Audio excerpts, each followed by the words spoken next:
जानते हैं हर व्यक्ति दुखी क्यों है? बहुत बड़ा कारण है। हर व्यक्ति इसलिए दुखी है क्योंकि आज तमाम इच्छाएं व्यक्ति की उसे परेशान कर रही हैं। आपके सुखी होने का मैं एक मंत्र आपको दे सकता हूं। जिसे सुखी होना हो वो अपनी इच्छाओं को समाप्त कर दे। चाह गई चिंता मिटी मनवा वे परवाह, जिसको कछु ना चाहिए सो ही साहनसाह। जब कुछ नहीं चाहिए तो आपको सब कुछ मिल जाता है, और कुछ चाहिए तो आपको कुछ नहीं मिलता। इसलिए चाह ही मिटा दो। चाह जी से लगी जी जरा हो गया, चाह हरि से लगी जी हरा हो गया। चाह इनकी हमें हरदम चाहिए, और अगर ये चाहे हमें तो फिर क्या चाहिए। ये चाह वहां तक चली जाए कि ये हमें चाहने लग जाए। हम क्या चाहते हैं? हम संसार के तुच्छ प्राणी हैं। हम पत्नी पति परिवार बेटा बेटी मकान पद प्रतिष्ठा, हम घर दुकान मकान के पीछे पड़ रहे हैं। अरे भगवान को चाहो। ये संसार का चाहना कोई चाहना है? किसान गेहूं बोता है तो गेहूं तो काटता ही है, पर गेहूं के संग एक चीज उसे फ्री में मिलती है। क्या क्या? भूसा, भूस। जैसे किसान भूसा के लिए गेहूं नहीं बोता, बोता है गेहूं के लिए, पर गेहूं तो मिलती ही मिलती है, संग उसे फ्री में क्या मिलता है?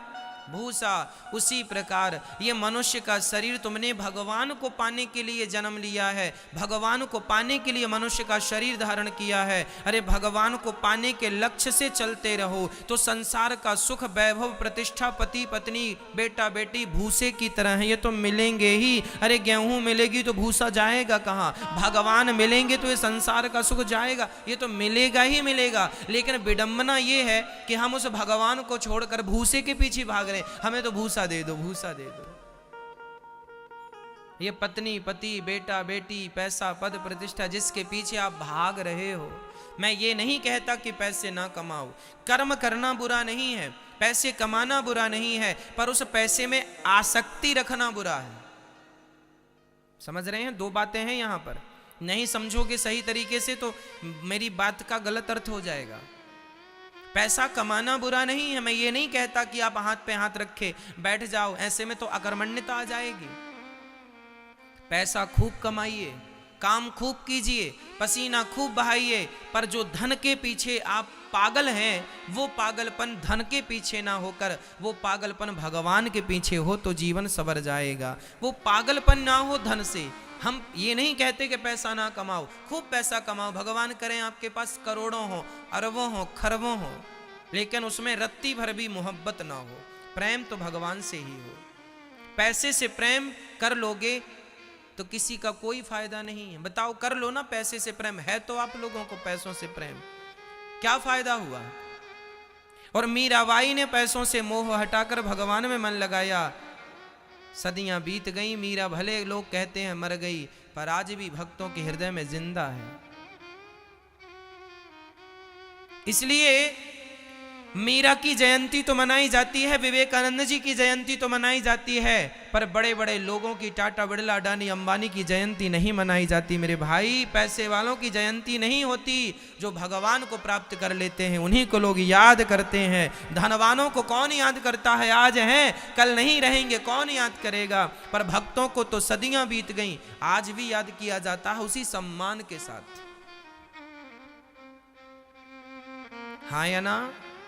इसलिए जीवन में सार तत्व हम आपको समझा रहे हैं कि परिवार बुरा नहीं है, उस परिवार से जो अटैचमेंट है आपका वो बुरा, हम उसके लिए मना कर रहे हैं। जीवन में सुख का मूल क्या है? सुख का मूल है इच्छाओं का परित्याग करना। जी जो है हमारा मन, इनसे लग जाए। ये जो इच्छाएं हैं हमारी संसार को पाने की, ये संसार को पाने की इच्छाएं समाप्त होकर बस भगवान को पाने की इच्छाएं हो जाए कि कन्हैया तुम्हें एक नजर देखना है, जिधर तुम छिपे हो उधर देखना है। चाह जी से लगी जी जरा हो गया, चाह हरि से लगी जी हरा हो गया, चाह इनकी हमें हरदम चाहिए, और अगर ये चाहें हमें। इतना प्यार करो भगवान से, इतना प्यार करो भगवान से कि आज आप भगवान को चाह रहे हैं, वो दिन आए कि भगवान आपको चाहने लग जाएं। चाह जी से लगी जी जरा हो गया, चाह हरि से लगी जी हरा हो गया, चाह इनकी हमें हरदम चाहिए, और अगर ये चाहें हमें तो फिर क्या चाहिए। जीवन की दौड़ वहां समाप्त होती है। गंगा तब तक दौड़ती है गंगोत्री से निकलकर जब तक सागर की प्राप्ति नहीं हो जाती। अरे जीवन में दौड़ भाग तब तक है जब तक परमात्मा रूपी सागर प्राप्त नहीं हो जाता। परमात्मा रूपी सागर प्राप्त हो जाए तो जैसे गंगा सागर में जाकर बिल्कुल शांत हो जाती है, उसकी दौड़ समाप्त हो जाती है। जीवात्मा की दौड़ तब समाप्त होगी जब परमात्मा की गोद प्राप्त हो जाएगी, परमात्मा के चरण प्राप्त हो जाएंगे। इसलिए आज लोग भाग रहे हैं, परेशान है। क्यों? क्योंकि अभी तक तुम्हें वो गोद प्राप्त नहीं हुई जिस गोद के लिए तुमने जन्म लिया है। क्या करो, तुम रास्ता ही भटक गए हो। जाना था वृंदावन पर पहुंच गए दिल्ली, सीधा निकल गए।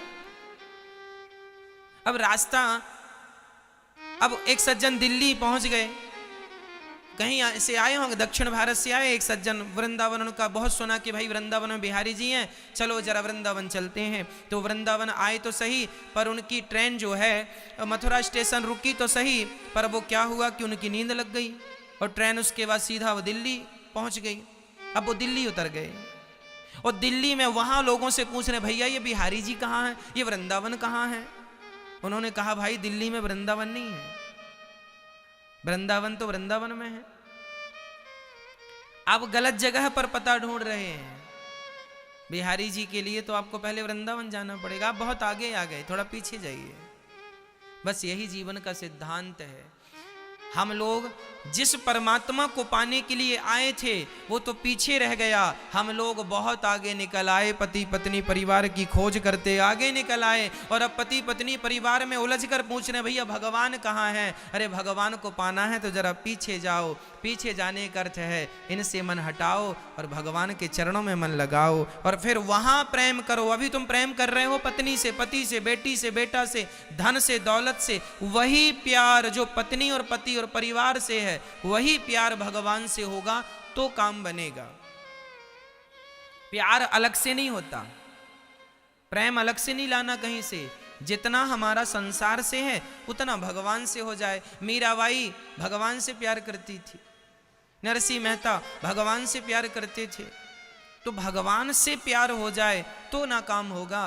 अब हमारा प्यार तो जमाने भर से है, इनसे भी प्यार, इनसे भी प्यार, इनसे भी प्यार।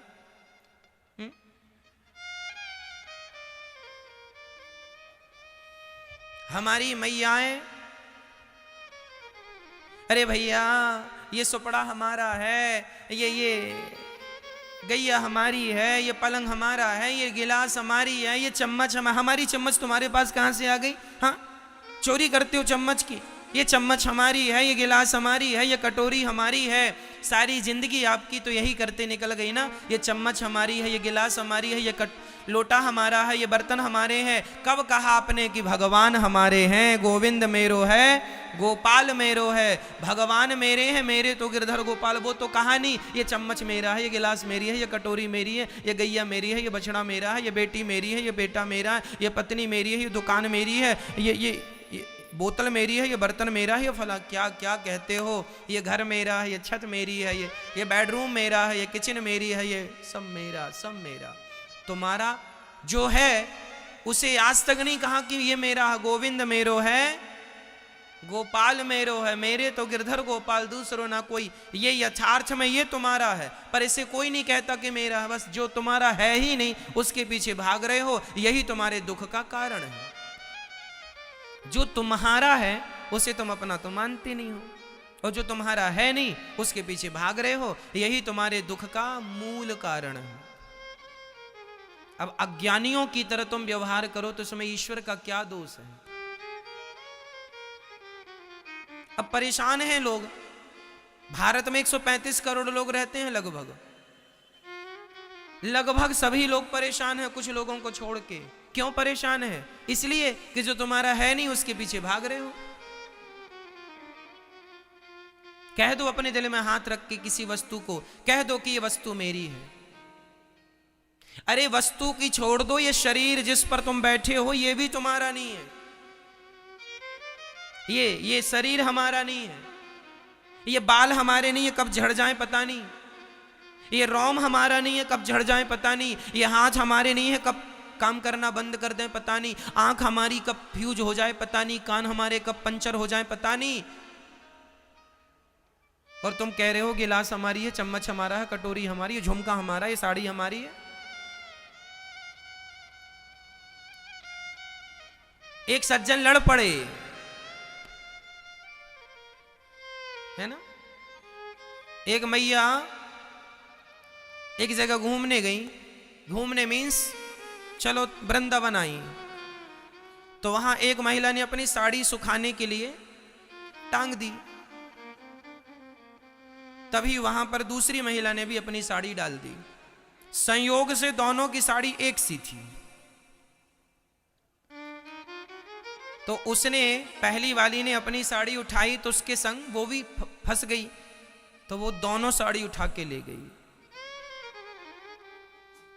अब उसने आकर कहा क्यों जी हमारी साड़ी यहां थी। तभी उसको रखी दिख गई कि इसके यहां पे रखी है साड़ी। क्यों जी तू चोर है, मेरी साड़ी ली रखी है। लो भैया, साड़ी के चक्कर में दोनों का महाभारत चालू हो गया। ये साड़ी मेरी है, ये साड़ी मेरी है, साड़ी मेरी है। घंटे बर्बाद कर दिए लड़ाई झगड़े में।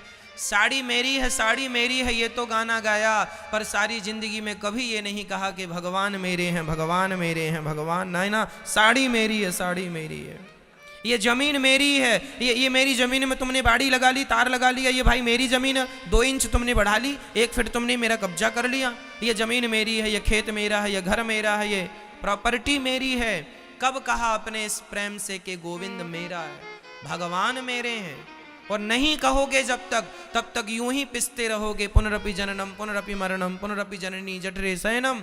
जन्म मृत्यु जन्म मृत्यु जन्म मृत्यु का चक्र चलता रहेगा। तुम पिसते रहोगे, कभी स्त्री बनोगे, कभी पुरुष बनोगे, कभी हाथी बनोगे, कभी घोड़ा बनोगे, कभी चींटी बनोगे, कभी मकड़ी बनोगे, कभी कुछ बनोगे। पिसते रहो। यदि इस चक्र से बचना है, मोक्ष के द्वार तक पहुंचना है, तो छोड़ दो कि संसार मेरा है। कहने लग जाओ कि बस भगवान मेरे हैं, भगवान मेरे हैं, कृष्ण मेरे हैं, श्रीमन नारायण मेरे हैं, श्रीमन नारायण मेरे हैं, बस वही मेरे हैं। ये यथार्थ है। अब इसके बल पर काम करो। मैं बिल्कुल फिर से दोहरा दूं कि मैं ये बिल्कुल नहीं कहना चाहता कि आप अकर्मण्य हो जाएं। काम करें, पत्नी के संग रहें, पर भाव यही रहे कि ये पत्नी मेरी संपत्ति नहीं, ये तो ईश्वर की संपत्ति है। ये बेटा मेरा नहीं, ये भगवान का दिया प्रसाद है। ये दुकान मेरी नहीं, ये दुकान परमात्मा का दी प्रसाद है। हम तो एक मैनेजमेंट कर रहे हैं समाज। मैनेजर जो होता है बैंक का, क्या वो बैंक उस मैनेजर की होती है? अरे बैंक का सारा हिसाब किताब मैनेजर करता है। करोड़ों का लेन और करोड़ों का देन, लेन देन कौन करता है? मैनेजर करता है। उसी के हाथ में चाबी होती है। करोड़ों का हिसाब करता है, लेना और देना करता है। पर वो मैनेजर कभी ये नहीं कहता कि मैं इस बैंक का मालिक हूं। उसी तरह तुम अपने घर में केवल मैनेजमेंट के लिए हो, मैनेजर हो। तुम्हारे परिवार का, दुकान का, तुम्हारे जीवन का, तुम्हारे शरीर का, तुम्हारी श्वासों का, तुम्हारी धड़कन का मालिक तो गोविंद है, कृष्ण मालिक हैं। मालिक वो हैं, तुम केवल मैनेजर हो। लेकिन तुम गलती क्या करते हो? मालिक बने बैठ गए, मैं मालिक हूं। अरे तुम्हारी सांसें भी उस परमात्मा के अधीन हैं, हाँ या ना? तुम्हारे अधीन होती तो तुम तो कभी मरते ही नहीं। यदि तुम्हारी सांसें तुम्हारे अधीन हैं तो तुम मर क्यों गए? क्यों मर गए वो लोग जो कहते थे मेरे पास बड़ा पैसा है? कहां गए? पर पैसा बचाए तुम्हें? आए बचाने पैसा? आए बचाने तुम्हारी प्रतिष्ठा? ना प्रतिष्ठा बचाएगी ना पैसा बचाएगा। तुम्हारी श्वासों पर जो है ना परमात्मा का अधिकार है। इसलिए हम अपने घर के मैनेजर हैं। मैनेजमेंट संभालो, घर की देख रेख करो, जिम्मेदारियां उठाओ, निभाओ, पर मालिक भगवान है। प्रभु आप ही हमारे पालनहार हैं, आप ही हमारा पोषण कर रहे हैं, आप ही इस जीवन के हमारे सारथी हैं। जैसे अर्जुन के सारथी भगवान बने, हमारे भी यथार्थ में सारथी वही है। पर लोग हम अहंकारी हैं ना, जरा जरा सी बात में अहंकार करके मैंने ये कर लिया, मैंने वो कर लिया, मैंने ये, ना जी, मैंने नहीं, मेरे द्वारा परमात्मा कर रहे हैं। अरे भाई, बादल जो है ना उसी दिशा में चलते हैं जिस दिशा में हवा चलती है। हाँ या ना? बोलो हाँ। तुम बादल हो और परमात्मा हवा है, जैसे वो तुम्हें चलाएंगे तुम्हें वैसा चलना पड़ेगा। तुम अपनी मर्जी के मालिक नहीं हो। हम बादल हैं और बादल हमेशा उसी दिशा में चलते हैं जिस दिशा में हवा चलती है। हाँ या ना? क्या हवा के विपरीत बादल चलते हैं? ना जी, हवा के साथ चलते हैं बादल। जैसे परमात्मा इसलिए बड़े बुजुर्ग कहावत कहते हैं ना, जैसी हवा चले चल पड़ो। पुरानी कहावत भी है ऐसी। क्यों? तो परमात्मा, यदि आज तुम्हें कोई दुख आया है तो समझ लो कि परमात्मा की हवा ऐसी चल रही है, इसलिए दुख आया है। तो दुख को ही परमात्मा का प्रसाद मान लो। कभी कभी ककड़ी कड़वी होती है ना जी, ककड़ी कड़वी, तो रोज मीठी मीठी खाए तो आज कड़वी खा लो।